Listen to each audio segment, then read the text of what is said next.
નમસ્કાર વિદ્યાર્થી મિત્રો, એસએન વિદ્યાલય દ્વારા શરૂ કરેલા ઈ લર્નિંગ પ્રોગ્રામમાં આપનું હાર્દિક સ્વાગત છે। ધોરણ 12 ની અંદર રસાયણ વિજ્ઞાનમાં આપણે અત્યાર સુધીના ઈ લર્નિંગ પ્રોગ્રામની અંદર લગભગ 3 ચેપ્ટરો પૂરા કર્યા છે। એક વિદ્યુત રસાયણ નામનું ચેપ્ટર પૂરું કર્યું, બીજું રાસાયણિક ગતિકી નામનું ચેપ્ટર પૂરું કર્યું અને છેલ્લે આપણે પૃષ્ઠ રસાયણ શાસ્ત્ર નામના ચેપ્ટરની ચર્ચા કરી। આજે આપણે નવું એક ચેપ્ટર શરૂ કરી રહ્યા છીએ, એ છે સંકીર્ણ ક્ષારો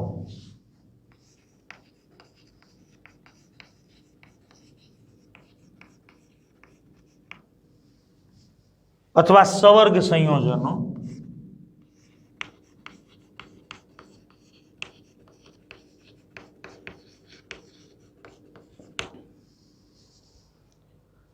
અગિયારમા ધોરણની અંદર તમે તત્વોનું આવર્તનીય વર્ગીકરણ આવું એક ચેપ્ટર ભણ્યા છો। આધુનિક આવર્ત કોષ્ટક આવતું નહીં, આધુનિક આવર્ત કોષ્ટકની અંદર આડી જે હરોળો હતી એને આપણે આવર્તના નામથી ઓળખતા, આધુનિક આવર્ત કોષ્ટકના ઊભા જે સ્તંભ હતા એને આપણે સમૂહના નામથી ઓળખતા। પહેલો અને બીજો જે સમૂહ છે એને આપણે એસ વિભાગના સમૂહ તરીકે ઓળખીએ છીએ। 13 થી શરૂ કરી અને 18 સુધીના જે સમૂહ છે એને આપણે પી વિભાગના સમૂહ તરીકે ઓળખીએ છીએ અને બાકીના જે 3 થી 12 સુધીના વચ્ચેના જે સમૂહો છે એની અંદર જે તત્વો આવેલા છે એને આપણે સંક્રાંતિ તત્વો તરીકે ઓળખીએ છીએ। આમ તો ડી એફ ટોટલ 4 વિભાગ હતા, એસ પી ડી અને એફ વિભાગ। ડી વિભાગના તત્વો એટલે સંક્રાંતિ તત્વો અને એફ વિભાગના તત્વો જેને આપણે આંતર સંક્રાંતિ તત્વો તરીકે ઓળખીએ છીએ। તો સંકીર્ણ સંયોજનો એ મોટા ભાગે કોણ બનાવે? તો કે જે સંક્રાંતિ તત્વો છે એ સંકીર્ણ સંયોજનો બનાવવાનું વલણ ધરાવે છે। હવે સંકીર્ણ સંયોજનો ભણીએ એ પહેલા બે ક્ષાર વચ્ચેનો ભેદ સમજી લઈએ। એમાં એક શબ્દ આવે છે દ્વિક્ષાર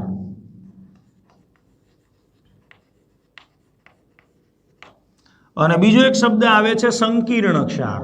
એ સંકીર્ણ ક્ષાર એટલે આપણે જે આ પાઠની વાત કરવાના છીએ સંકીર્ણ સંયોજનો।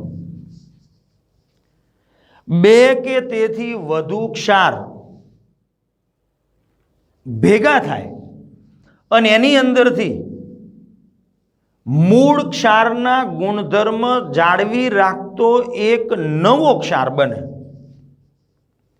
સંયોજનના નિયમ પ્રમાણે સ્વતંત્ર અસ્તિત્વ ધરાવતા આવા બે ક્ષાર અથવા બે કરતાં વધુ ક્ષાર એ ભેગા થઈ અને મૂળ ક્ષારના ગુણધર્મ ધરાવતો એક નવો ક્ષાર બનાવે, જેને આપણે દ્વિક્ષારના નામથી ઓળખીશું। સંયોજનના નિયમ પ્રમાણે સ્વતંત્ર અસ્તિત્વ ધરાવતા બે ક્ષાર ભેગા થઈ અને મૂળ ક્ષારના ગુણધર્મો જાળવી જ રાખતો એક નવો ક્ષાર બનાવે તો એવા ક્ષારને આપણે દ્વિક્ષારના નામથી ઓળખીશું। જ્યારે આની અંદર એવું નથી હોતું। સ્વતંત્ર અસ્તિત્વ ધરાવતા બે ક્ષાર એ એકબીજા સાથે જોડાઈ અને નવા જ ગુણધર્મ ધરાવતો ક્ષાર બનાવે અને એવા ક્ષારને આપણે સંકીર્ણ ક્ષારના નામથી ઓળખીશું। તો બેની વ્યાખ્યા યાદ રાખજો। સંયોજનના નિયમ પ્રમાણે સ્વતંત્ર અસ્તિત્વ ધરાવતા બે કે તેથી વધુ ક્ષાર ભેગા થઈ અને મૂળ ક્ષારના ગુણધર્મ જાળવી રાખતો નવો ક્ષાર બનાવે તો એને દ્વિક્ષાર કહેવાય। જ્યારે સંયોજનના નિયમ પ્રમાણે સ્વતંત્ર અસ્તિત્વ ધરાવતા બે કે તેથી વધારે ક્ષારોના જોડાણથી નવા જ ગુણધર્મ ધરાવતો જે ક્ષાર બને એને સંકીર્ણ ક્ષાર કહેવાય। તો આ નવો જ ક્ષાર છે।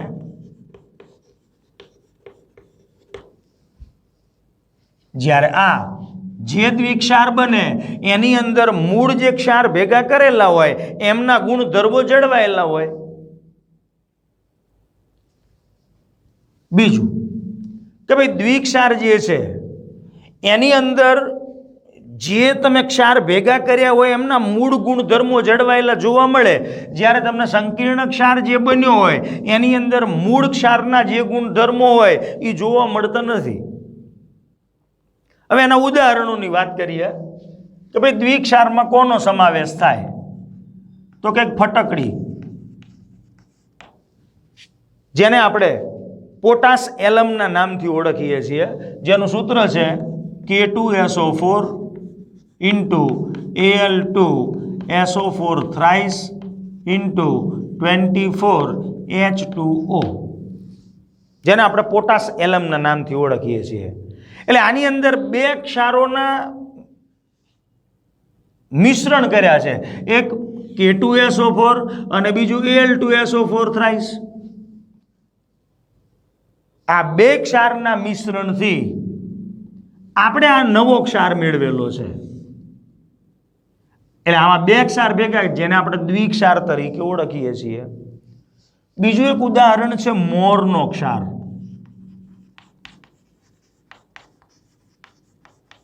અથવા જેને આપણે ફેરસ એમોનિયમ સલ્ફેટ કહીએ છીએ, FeSO4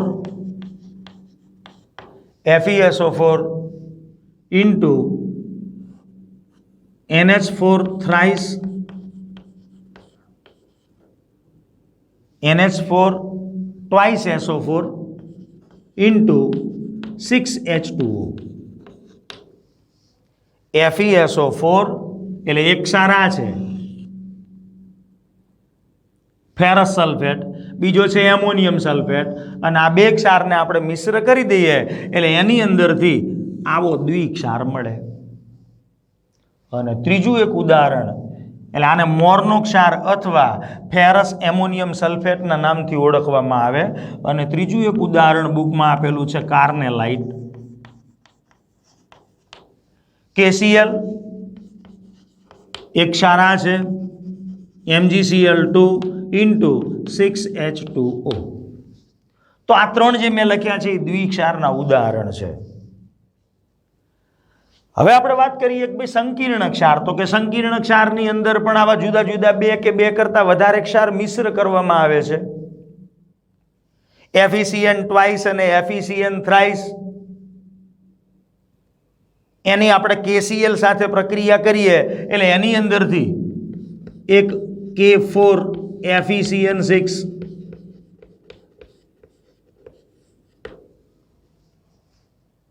પોટેશિયમ ફેરોસાયનાઇડ, આનું નામ છે પોટેશિયમ ફેરોસાયનાઇડ.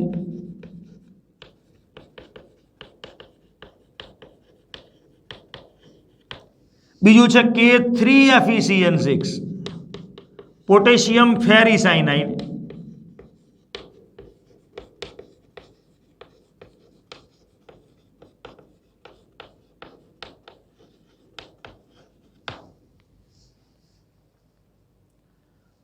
આ સિવાય એક ઉદાહરણ CO NH36 Cl3.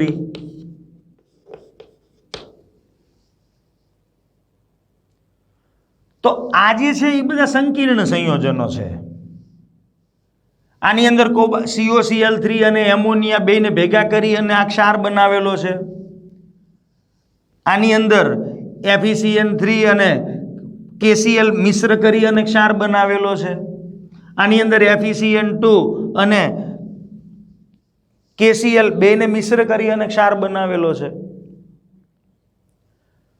ટૂંકમાં આ જે ક્ષાર બને છે સંકીર્ણ ક્ષાર, એની અંદર મૂળ પદાર્થના ગુણધર્મો જોવા મળતા નથી.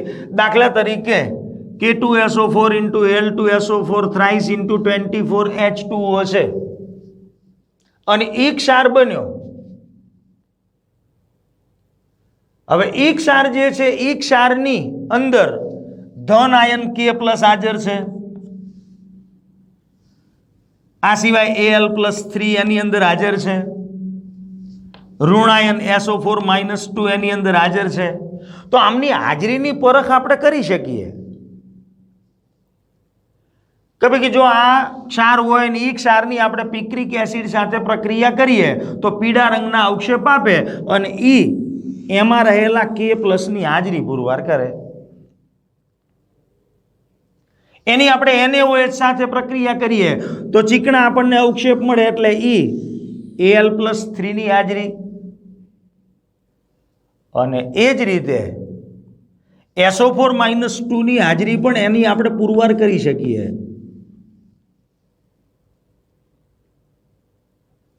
તો આની અંદર રહેલા જે ધન આયનો છે એ ધન આયનોની હાજરી આવા જુદા જુદા દ્રાવણો દ્વારા આપણે પુરવાર કરી શકીએ.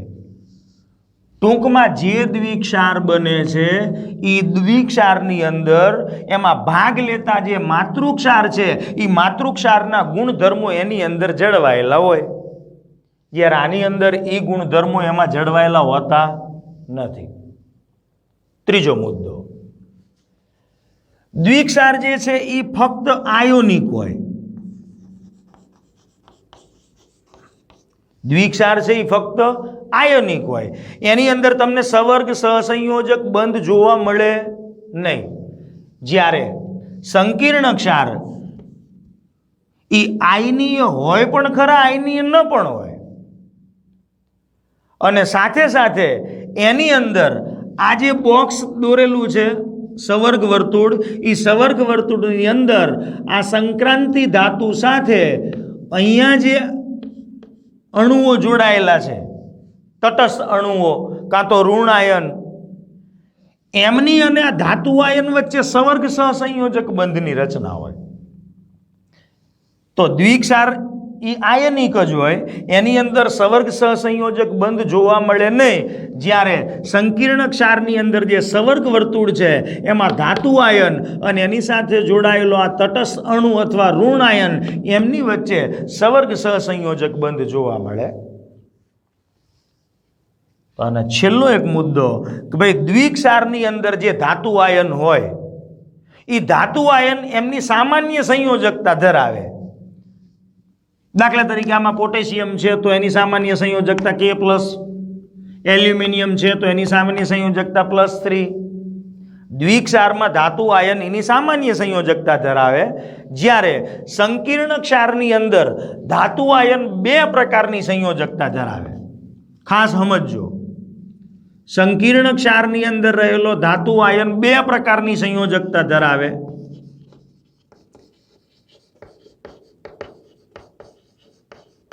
એમાં એક ઈ છે પ્રાથમિક સંયોજકતા, જેની ચર્ચા આપણે આની આગળની જ થિયરી વર્નરના સિદ્ધાંતની અંદર કરીશું.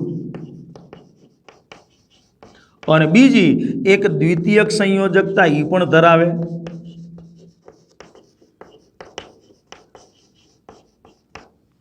તો દ્વિક્ષારની અંદર જે ધાતુ આયન છે એ એમની સામાન્ય સંયોજકતા ધરાવતા હોય, જ્યારે સંકીર્ણ ક્ષારની અંદર રહેલો ધાતુ આયન 2 પ્રકારની સંયોજકતા ધરાવે. એક પ્રાથમિક સંયોજકતા, બીજી દ્વિતીયક સંયોજકતા. તો આ થઈ વાત દ્વિક્ષાર અને સંકીર્ણ ક્ષાર 2 વચ્ચેના ભેદની, કે ભાઈ દ્વિક્ષાર કોને કહેવો અને સંકીર્ણ ક્ષાર કોને કહેવો.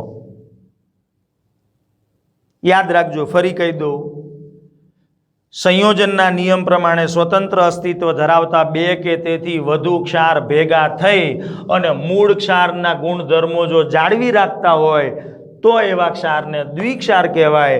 અને એ 2 કે તેથી વધારે ક્ષાર એકબીજા સાથે જોડાઈ અને નવા જ ગુણધર્મ ધરાવતો ક્ષાર બનાવે તો એને સંકીર્ણ ક્ષાર કહેવાય. તો સંકીર્ણ સંયોજનોની અંદર આવું એક સવર્ગ વર્તુળ દર્શાવવામાં આવે છે. હવે સંકીર્ણ સંયોજનો સંક્રાંતિ ધાતુઓ કેમ બનાવે છે?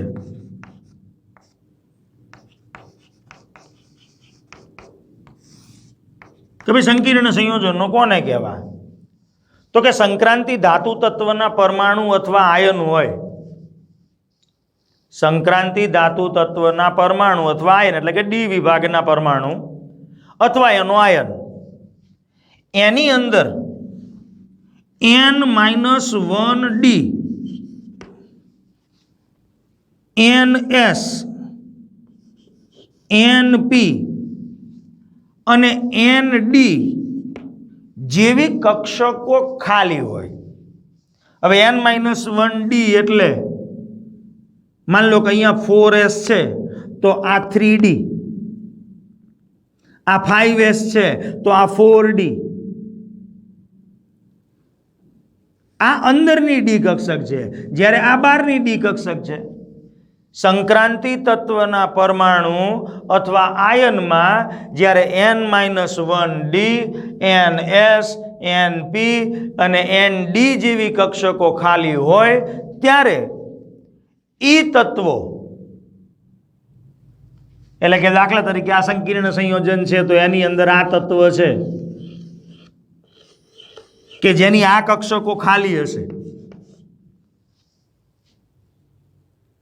તો ઈ તત્વો એમની બાજુમાં રહેલા જે અહીંયા અણુઓ અથવા આયનો છે, અને ઈ અણુ કે આયનો મોટે ભાગે ઋણ આયન અથવા તટસ્થ અણુઓ હોય છે. જો કે હવે તો ધન આયન પણ હોય છે, પણ મોટે ભાગે સવર્ગ વર્તુળની અંદર સંક્રાંતિ ધાતુ સાથે અહીંયા જોડાયેલા હોય એ ઋણ આયન અથવા તટસ્થ અણુ હોય. તો એ અણુઓ પાસેથી આ સંક્રાંતિ ધાતુ તત્વના પરમાણુ કે આયનો એમની પાસેથી ઇલેક્ટ્રોન યુગ્મ સ્વીકારે છે, અને એના લીધે જે સંયોજનો બને છે એને આપણે સંકીર્ણ સંયોજનો તરીકે ઓળખીએ છીએ. સંક્રાંતિ તત્વના પરમાણુ અથવા આયનમાં જ્યારે n-1d, ns, np કે nd જેવી કક્ષકો ખાલી હોય ત્યારે ઋણાયન અથવા તટસ્થ અણુઓ પાસેથી ઇલેક્ટ્રોન યુગ્મ સ્વીકારી અને જે સંયોજનો બનાવે એને સંકીર્ણ સંયોજનો તરીકે ઓળખવામાં આવે. ટૂંકમાં સંક્રાંતિ ધાતુ અને આ ઋણાયન અથવા તટસ્થ અણુઓ વચ્ચે સવર્ગ સહસંયોજક બંધની રચના થાય. એટલે કે ધાતુ પરમાણુ એ કેન્દ્રની અંદર હોય અને એની ફરતે આવા ઋણાયન અથવા તટસ્થ અણુઓ સવર્ગ સહસંયોજક બંધથી આ સવર્ગ વર્તુળની અંદર જોડાયેલા હોય. મોટા ભાગે આવા સંકીર્ણ સંયોજનો એ સંક્રાંતિ તત્વો દ્વારા બનાવવાનું વલણ ધરાવતા હોય છે. તો સંકીર્ણ સંયોજનો કોને કહેવાય એની રજૂઆત આપણે કરી દીધી કે સંક્રાંતિ તત્વના પરમાણુ અથવા આયન એમાં જ્યારે n-1d, ns, np કે nd જેવી કક્ષકો ખાલી હોય ત્યારે એની અંદર ઋણાયન કે તટસ્થ અણુઓ એને ઇલેક્ટ્રોન યુગ્મનું દાન કરી અને એમની સાથે સવર્ગ સહસંયોજક બંધથી જોડાય અને જે સંયોજનો બને એને સંકીર્ણ સંયોજનો તરીકે ઓળખવામાં આવે. ત્યારબાદ આવશે વર્નરનો સિદ્ધાંત. તો વર્નરનો સિદ્ધાંત અને એની અંદર કેટલાક અગત્યના મુદ્દાઓ છે અને કેટલાક પ્રશ્નોના જવાબ આપવા માટે આ વર્નરનો સિદ્ધાંત ખૂબ જ ઉપયોગી છે. તો વર્નરના સિદ્ધાંતની અંદર COCl3 અને એમોનિયા આ બે જુદા જુદા સંયોજનો વચ્ચે રાસાયણિક પ્રક્રિયા કરી અને એની અંદરથી આવા જુદા જુદા સંકીર્ણ સંયોજનો બનાવ્યા એણે. તો કે COCl3 અને એમોનિયા આ બે વચ્ચે રાસાયણિક પ્રક્રિયા કરી અને એની અંદરથી લગભગ જુદા જુદા પ્રકારના 4 એક સંયોજનો એણે બનાવ્યા. પહેલું સંયોજન CONS3,6Cl3 એક આ સંયોજન બનાવ્યું. બીજું એક સંયોજન CONS3,5Cl into Cl2. ત્રીજું એક સંકીર્ણ સંયોજન CONS3,4Cl2Cl અને ચોથું એક સંકીર્ણ સંયોજન CONS3,thrice-Cl3. તો COCl3 અને એમોનિયા બે વચ્ચે રાસાયણિક પ્રક્રિયા દ્વારા એણે આવા જુદા જુદા સંકીર્ણ સંયોજનો મેળવ્યા. એમાં પહેલું જે સંકીર્ણ સંયોજન છે એ પીળો રંગ દર્શાવે છે, એટલે સંકીર્ણ સંયોજનો રંગીન હોય છે. બીજું જે સંકીર્ણ સંયોજન છે એ જાંબલી રંગ દર્શાવે છે. ત્રીજું જે સંકીર્ણ સંયોજન છે એ જાંબલી લીલો રંગ દર્શાવે છે, અને ચોથું જે સંકીર્ણ સંયોજન છે એ વાદળી લીલો રંગ દર્શાવે છે. તો કોબાલ્ટ ક્લોરાઇડ અને એમોનિયા આવા જુદા જુદા બે સંયોજનો વચ્ચે રાસાયણિક પ્રક્રિયા કરી એણે એક કરતાં વધારે આવા જુદા જુદા સંકીર્ણ સંયોજનો મેળવ્યા, અને એના ઉપરથી એણે કેટલાક મુદ્દાઓ રજૂ કર્યા. આ સંયોજનો દ્વારા એણે એવી રજૂઆત કરી કે ભાઈ ધાતુઓને પ્રાથમિક સંયોજકતા હોય જ છે. પ્રાથમિક સંયોજકતા એટલે એ ધાતુનો ઓક્સિડેશન નંબર. જે તે સંક્રાંતિ ધાતુને પ્રાથમિક સંયોજકતા હોય જ છે, આ ઉપરાંત એને દ્વિતીયક સંયોજકતા પણ હોય છે, અને એ દ્વિતીયક સંયોજકતા વડે એ ધાતુના આયનો ઋણ આયન અથવા તટસ્થ અણુઓને પોતાની સાથે આકર્ષણ વર્તુળની અંદર મજબૂતાઈથી જકડી રાખે. સંક્રાંતિ ધાતુઓને પ્રાથમિક સંયોજકતા એટલે કે એમનો ઓક્સિડેશન આંક એ તો હોય જ છે, આ ઉપરાંત એક દ્વિતીયક સંયોજકતા પણ હોય. અને દ્વિતીયક સંયોજકતા એટલે કઈ? તો કે ઈ સંક્રાંતિ ધાતુનો આયન છે એની બાજુમાં જોડાયેલા ઋણ આયન કે તટસ્થ અણુઓ એની સાથે એ આકર્ષણ વર્તુળની અંદર મજબૂતાઈથી એને જકડી રાખે કે જેના દ્વારા એ બે વચ્ચે સવર્ગ સહસંયોજક બંધની રચના થાય. તો વર્નર નામના વૈજ્ઞાનિકે આવા જુદા જુદા સંયોજનો બનાવી અને એના ઉપરથી સિદ્ધાંતના કેટલાક મુદ્દાઓ રજૂ કર્યા. એણે એવું કીધું કે ભાઈ સંક્રાંતિ ધાતુ આયન બે પ્રકારની સંયોજકતા ધરાવે, એક પ્રાથમિક સંયોજકતા અને બીજી દ્વિતીયક સંયોજકતા.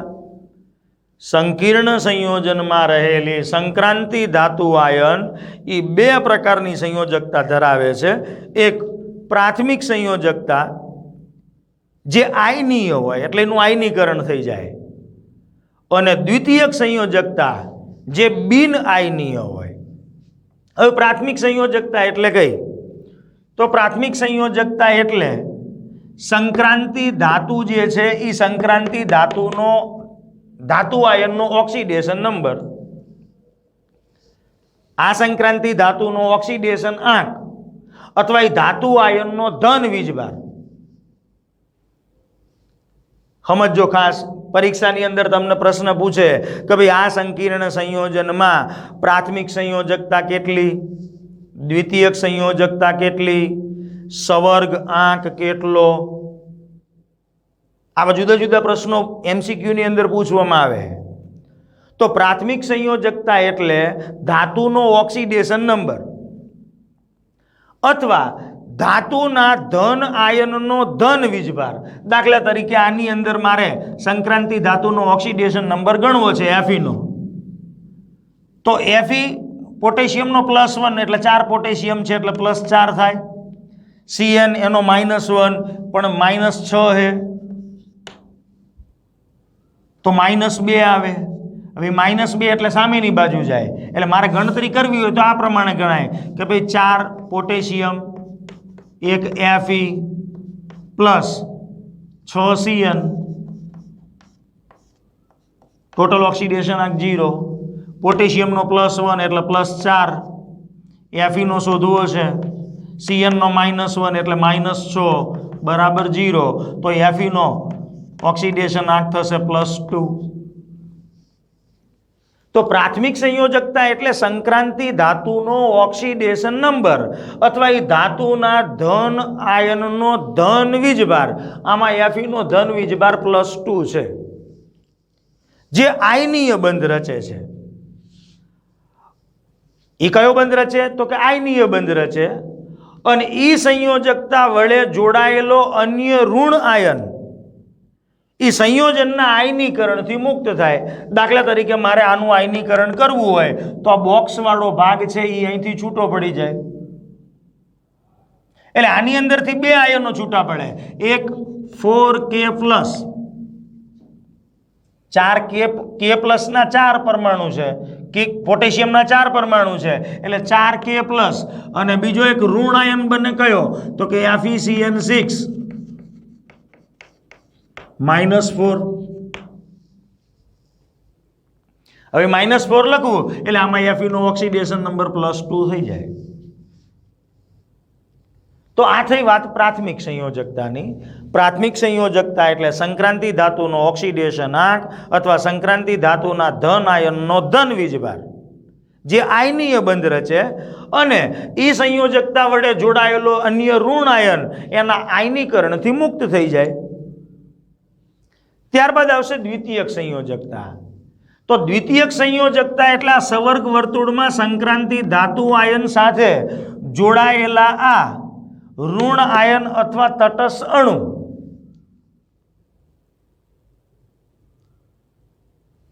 આનું આયનીકરણ ના થાય. આનું આયનીકરણ કરો ત્યારે અહીંથી આયનો છૂટા પડે એટલે 3K પ્લસ આયનો છૂટા પડે અને સંકીર્ણ ઉપર -3 વીજભાર આવે. એ જ રીતે આનું આયનીકરણ કરો એટલે અહીંથી આયનો છૂટા પડે, આના ઉપર +3 વીજભાર આવે અને 3Cl માઇનસ આયનો છૂટા પડે. તો દ્વિતીયક સંયોજકતા કે જેનું આયનીકરણ થતું નથી. હવે દ્વિતીયક સંયોજકતા એટલે સંક્રાંતિ ધાતુ સાથે જોડાયેલા ઋણ આયન અથવા તટસ્થ અણુઓની સંખ્યા. હવે અત્યારે હાલ અહીંયા 6 છે એમોનિયાના અણુઓ, એટલે આની દ્વિતીયક સંયોજકતા 6 કહેવાય. આમાં Fe સાથે 6Cn છે, આની દ્વિતીયક સંયોજકતા પણ 6 કહેવાય, આમાં પણ 6 કહેવાય. તો દ્વિતીયક સંયોજકતાથી જોડાયેલા ઋણ આયનો કે તટસ્થ અણુ જે સંક્રાંતિ ધાતુ સાથે જોડાયેલા છે એનું આયનીકરણ થતું નથી. પ્રાથમિક સંયોજકતા છે એ ફક્ત ઋણ આયન વડે જ સંતોષાય. પ્રાથમિક સંયોજકતા છે એ ફક્ત ઋણ આયન વડે સંતોષાય, જ્યારે દ્વિતીયક સંયોજકતા છે એ દ્વિતીયક સંયોજકતા એ ઋણ આયન અથવા તટસ્થ અણુ વડે સંતોષાય. પ્રાથમિક સંયોજકતા એ માત્ર ઋણ આયનો વડે સંતોષાય, જ્યારે દ્વિતીયક સંયોજકતા એ ઋણ આયન પણ હોઈ શકે અથવા તટસ્થ અણુઓ વડે સંતોષાય. અને એ જે દ્વિતીયક સંયોજકતા કે ધાતુ તત્વોના ધાતુ આયનની આ દ્વિતીયક સંયોજકતા જે છે કે જે સવર્ગ સહસંયોજક બંધની આ સંક્રાંતિ ધાતુ આયન સાથે રચના કરે છે, જેને આપણે એનો સવર્ગ આંક તરીકે ઓળખીએ છીએ. તો સવર્ગ આંકની વ્યાખ્યા યાદ રાખજો કે ભાઈ ધાતુ તત્વોના ધાતુ આયનની દ્વિતીયક સંયોજકતા જે સવર્ગ સહસંયોજક બંધ રચે છે, તેથી દ્વિતીયક સંયોજકતાને ઈ સંક્રાંતિ ધાતુનો સવર્ગ આંક કહેવાય. જેટલા પણ સંક્રાંતિ ધાતુ આયનો છે, આ સંક્રાંતિ ધાતુ તત્વોમાંથી બનતા ધાતુ આયન એનો જે સવર્ગાંક છે એ ધાતુ આયનનો સવર્ગાંક નિશ્ચિત હોય છે અને એ સવર્ગાંકને પ્રાથમિક સંયોજકતા સાથે કોઈ સંબંધ નથી, એટલે કે પ્રાથમિક સંયોજકતાથી સ્વતંત્ર છે. દ્વિતીયક સંયોજકતા જે છે, હવે દ્વિતીયક સંયોજકતા એટલે એનો સવર્ગાંક. તો દ્વિતીયક સંયોજકતા દિશાકીય છે. દ્વિતીયક સંયોજકતા દિશાકીય છે અને એટલે સંકીર્ણ સંયોજનો જુદી જુદી ભૌમિતિક રચના ધરાવતા જોવા મળે છે. અને જો એ ભૌમિતિક રચના આપણે સમજવી હોય તો એના માટે સંકીર્ણ સંયોજનોનો ચુંબકીય ગુણધર્મ જાણવો ખૂબ જરૂરી છે. તો વર્નરે એના સિદ્ધાંતની અંદર આવા જુદા જુદા સંકીર્ણ સંયોજનો જે COCl3 અને એમોનિયા વચ્ચેની રાસાયણિક પ્રક્રિયા દ્વારા મેળવ્યા અને એના ઉપરથી એણે પ્રાથમિક અને દ્વિતીયક સંયોજકતા તેમજ સવર્ગાંક એની સમજૂતી આપી. ત્યારબાદ જે ટોપિક આવશે એ છે લિગેન્ડ. તો લિગેન્ડ એટલે શું? તો કે સંકીર્ણ સંયોજન જે તમે બનાવ્યું એ સંકીર્ણ સંયોજનમાં સંક્રાંતિ ધાતુ આયન સાથે સંકીર્ણ સંયોજનમાં સંક્રાંતિ ધાતુ આયન સાથે સવર્ગ સહસંયોજક બંધથી જોડાયેલા ઋણાયન કાં તો તટસ્થ અણુ, ક્યારેક ધન આયન પણ હોય. સંકીર્ણ સંયોજનમાં સંક્રાંતિ ધાતુ આયન સાથે સવર્ગ વર્તુળની અંદર સવર્ગ સહસંયોજક બંધથી જોડાયેલા ઋણ આયન, તટસ્થ અણુ કે ધન આયન ઈ જે હોય એને આપણે લિગેન્ડ તરીકે ઓળખીએ છીએ. ફરી યાદ રાખજો, સંકીર્ણ સંયોજનમાં સંક્રાંતિ ધાતુ આયન સાથે સવર્ગ સહસંયોજક બંધથી જોડાતા, હવે સવર્ગ સહસંયોજક બંધથી કોણ જોડાય તો કે આ વર્તુળની અંદર રહેલો આ અણુ, કાં તો એ આયન હોય, Cn- છે, એમોનિયા એ તટસ્થ અણુ છે. સંકીર્ણ સંયોજનમાં સંક્રાંતિ ધાતુ આયન સાથે સવર્ગ સહસંયોજક બંધથી જોડાયેલા ઋણ આયન અથવા તટસ્થ અણુ અથવા ધન આયન એની સંખ્યા, જેને એ અણુઓને આપણે લિગેન્ડના નામથી ઓળખીએ છીએ. તો લિગેન્ડનું વર્ગીકરણ એ ઋણ આયન અથવા તટસ્થ અણુ સંક્રાંતિ ધાતુ આયનને કેટલા ઇલેક્ટ્રોન યુગ્મનું દાન કરે છે એ ઇલેક્ટ્રોન દાતા પરમાણુની સંખ્યાના આધારે કરવામાં આવે. કે ભાઈ આ લિગેન્ડ છે તો એ લિગેન્ડની અંદર રહેલો પરમાણુ કેટલા ઇલેક્ટ્રોન યુગ્મનું દાન કરે છે, તો કે ભાઈ Cn રહ્યો એ 1 ઇલેક્ટ્રોન યુગ્મનું દાન કરે છે, માટે એને એક દંતીય લિગેન્ડ કહેવાય. તો લિગેન્ડનું વર્ગીકરણ જુદા જુદા 4 પ્રકારમાં કરવામાં આવે. એક દંતીય લિગેન્ડ, દ્વિદંતીય લિગેન્ડ,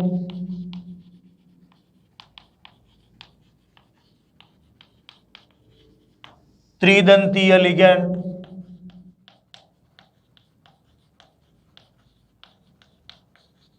અને ષટદંતીય લિગેન્ડ.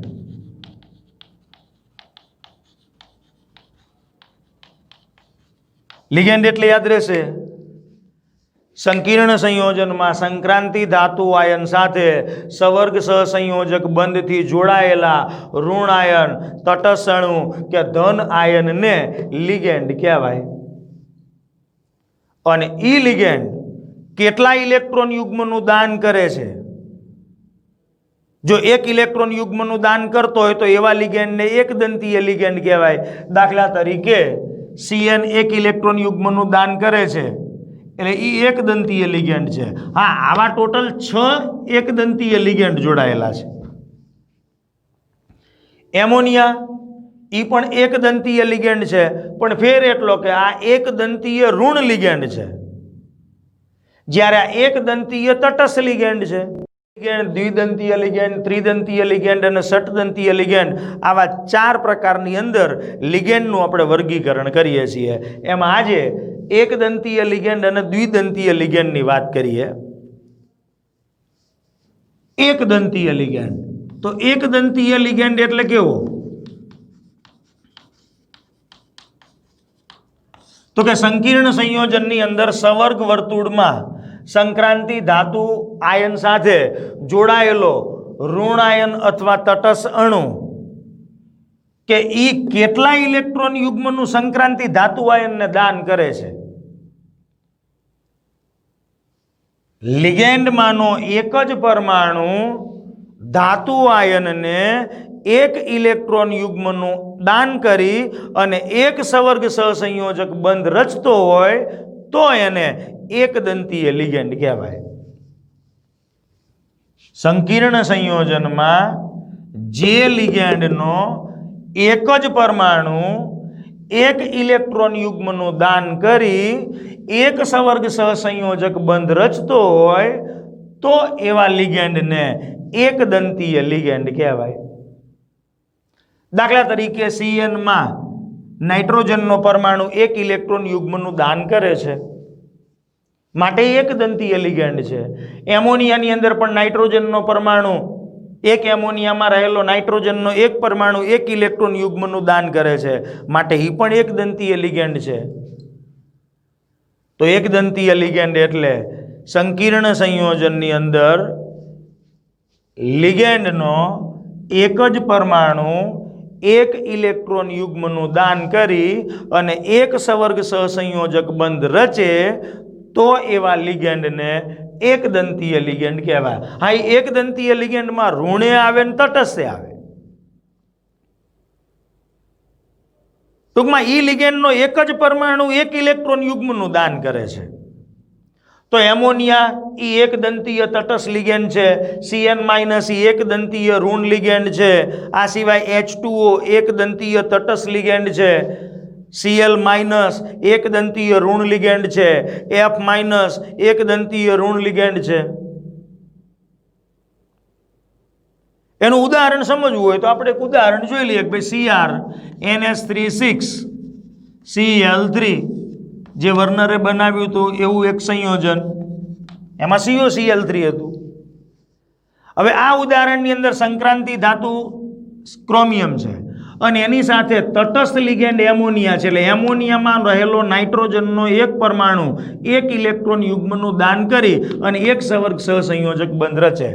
હા, ટોટલ 6 સવર્ગ સહસંયોજક બંધ રચાય, પણ આ લિગેન્ડમાંનો તો એક જ પરમાણુ એક ઇલેક્ટ્રોન યુગ્મનું દાન કરે એટલે એમોનિયા એકદંતીય લિગેન્ડ છે. આ લિગેન્ડ નથી હો. લિગેન્ડ એટલે આ સવર્ગ વર્તુળની અંદર સંક્રાંતિ ધાતુની નજીકમાં અહીંયા જેટલા પણ જોડાયેલા અણુઓ હોય, ઋણ આયનો હોય, ધન આયનો હોય, એને લિગેન્ડ કહેવાય. બોક્સની બહાર હોય નહીં.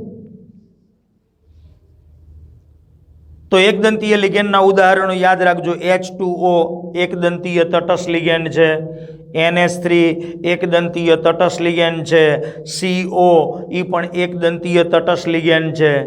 Cl- એકદંતીય ઋણ લિગેન્ડ છે. F- એકદંતીય ઋણ લિગેન્ડ છે. Cn- એકદંતીય ઋણ લિગેન્ડ છે. બીજું એક ઉદાહરણ છે CrH2O6Cl3. તો આ પણ એકદંતીય તટસ્થ લિગેન્ડ છે. H2O જેમાં ઓક્સિજન પરમાણુ ઇલેક્ટ્રોન યુગ્મનું દાન કરે. તો એકદંતીય લિગેન્ડ એટલે યાદ રહેશે જે લિગેન્ડનો એક જ પરમાણુ એક ઇલેક્ટ્રોન યુગ્મનું દાન કરી એક સવર્ગ સહસંયોજક બંધ રચે તો એને એકદંતીય લિગેન્ડ કહેવાય. હવે દ્વિદંતીય લિગેન્ડ,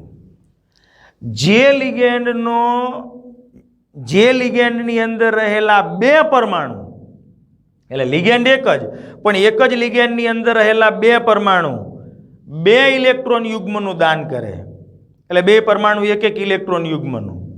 જે લિગેન્ડની અંદર બે પરમાણુ ધાતુ આયનને બે ઇલેક્ટ્રોન યુગ્મનું દાન કરી અને બે સવર્ગ સહસંયોજક બંધ રચે. લિગેન્ડ એક જ, પણ એક જ લિગેન્ડના બે પરમાણુ એક એક ઇલેક્ટ્રોન યુગ્મનું એટલે ટોટલ બે ઇલેક્ટ્રોન યુગ્મનું દાન કરી અને બે સવર્ગ સહસંયોજક બંધ રચે તો એવા લિગેન્ડને દ્વિદંતીય લિગેન્ડ કહેવાય.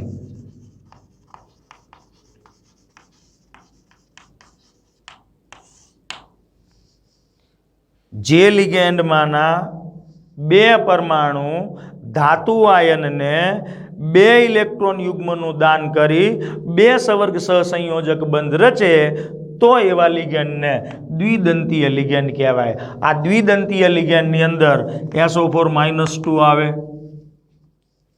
CO3 -2 આવે, ઓક્ઝેલેટ -2 આવે.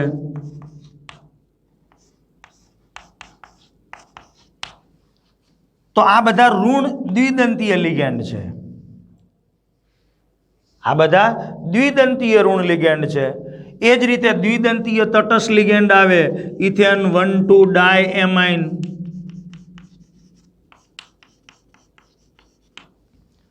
પ્રોપેન 1,3 ડાયએમાઇન,